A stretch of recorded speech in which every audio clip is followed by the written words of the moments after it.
in midst of earnings. So let's welcome on board the first management on the show. We have the management of Latent View Analytics joining us now. Mr. Rajan Sethuraman, the CEO, joins us.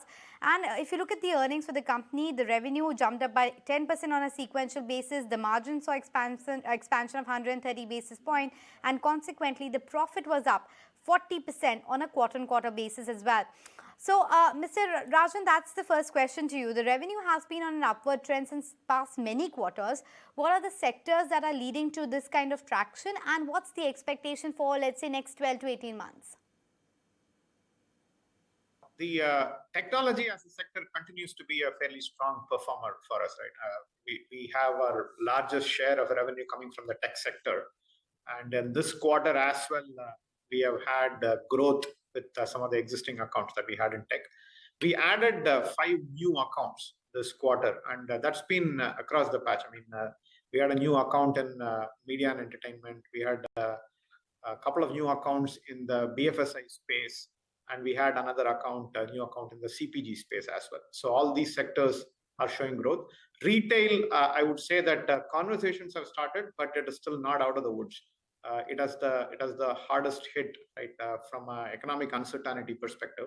We are starting to see signs of revival at this point in time, but the sectors that I mentioned contributed most to performance in Q3. Looking for full year performance, we believe that the next quarter, the current quarter, we will continue to deliver in terms of the existing engagements that are running. Some of the new engagements that we were expecting, there is some sluggishness in closing them.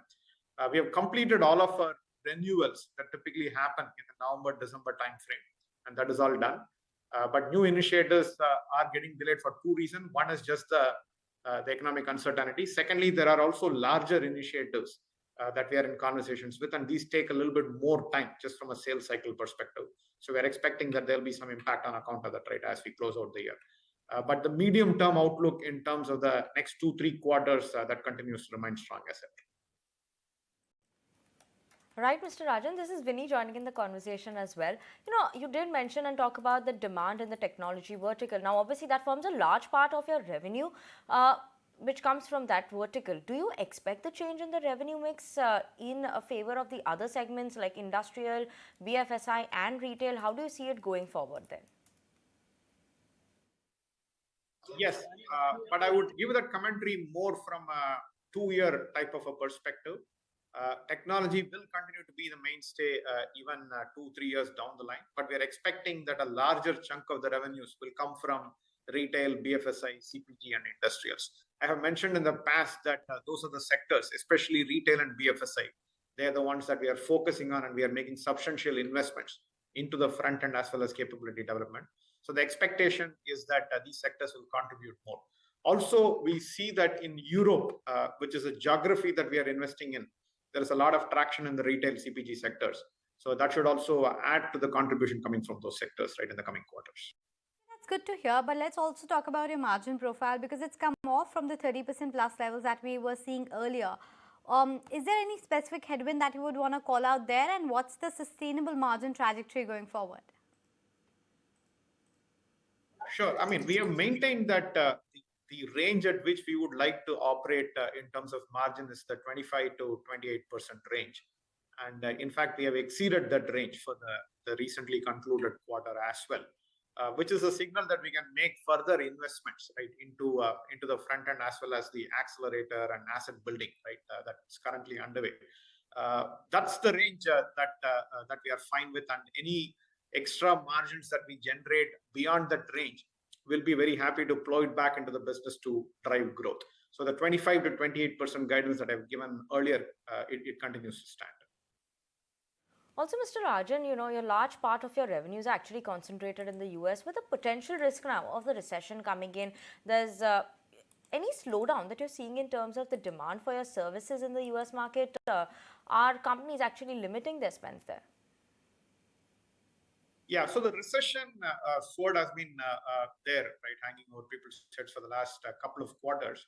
As I said earlier, fortunately for us, we have been able to conclude with all of the renewals of the ongoing contracts and engagements, and we have not seen any shrinkage in any of the work that we are currently undertaking. However, we do see some sluggishness when it comes to starting off new initiatives, especially in the technology sector, given all of the layoffs and stuff that is happening.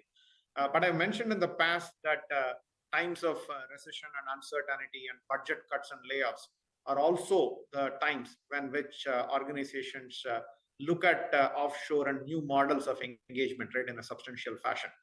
In general, data analytics is seen as a very important lever to handle the uncertainty and the budget constraints that organizations experience. So I expect that the demand for data analytics will continue to be strong.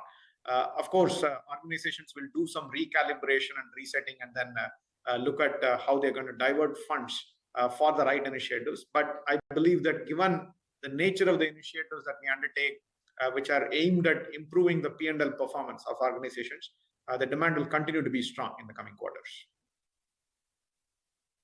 Okay, Rajan, we'll let you go on that note. Thank you so much for joining in. But